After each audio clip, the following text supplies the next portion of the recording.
Cheerful students in yellow and blue tourney jerseys, cheerleading uniforms, and pastel-colored garments watched the apples roll past.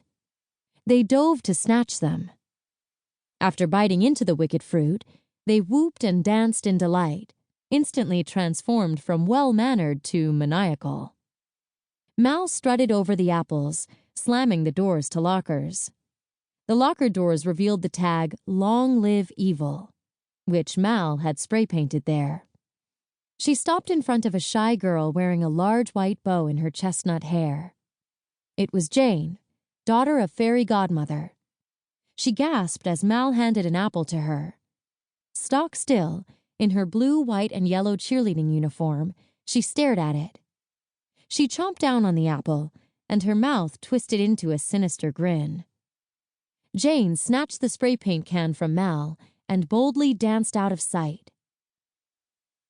The apples had an intoxicating effect as Mal and her friends continued to share them across the sunny campus.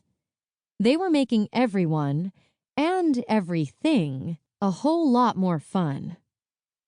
Outside, cheerleaders with apples did a routine with Jay before he ran off. In the school hall, Carlos slid into a group of guys who fell over. One student bit into an apple, then screwed his hat on backward and did a flip off the lockers. In one of the classrooms, Evie strolled through rows of students and doled out apples. She strutted to Fairy Godmother's desk, placed an apple on it, and moved on. Fairy Godmother, the school's headmistress, bit into the apple. She looked up and saw that chaos had erupted. Evie and the students danced and threw loose papers into the air. Fairy Godmother shimmied and shook out her hair, joining in the madness that had seized her once neat and orderly classroom. The wicked fever kept on spreading. On the quad, Jay chucked apples off the balcony with glee. Doug, son of Dopey, was playing the trumpet when one of Jay's apples landed in it. More apples dropped into the trumpets of other band members as well.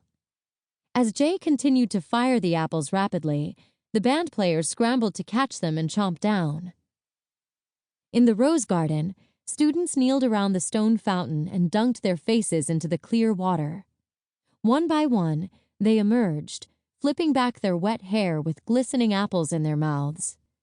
Everyone wanted a bite of true evil and mad mischief. They couldn't get enough. Other students who overlooked the busy lawns jumped up and down, waved their apples, and danced victoriously. Mal, Evie, Jay, and Carlos reunited as a fierce squad at the front of Auradon Prep, the castle-like building with proud blue and gold banners rustling from the stone battlements. They rallied the dancing students.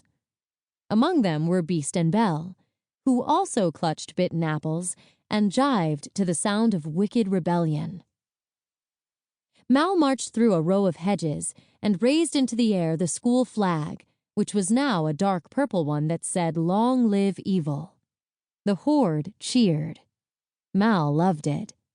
She led everyone farther away from the school, climbed a ladder, and spray-painted the fearsome statue that represented King Ben's father in beast form.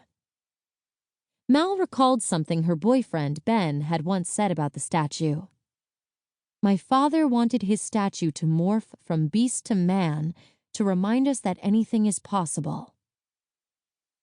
Anything was possible indeed. Mal could laugh at the irony.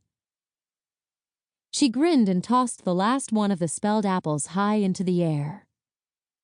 It came down, and King Ben, golden boy and only child of Belle and Beast, caught it. He flashed Mal an innocent smile, and his eyes sparkled angelically beneath honey-brown hair that swooped across his forehead. Ben hadn't been changed.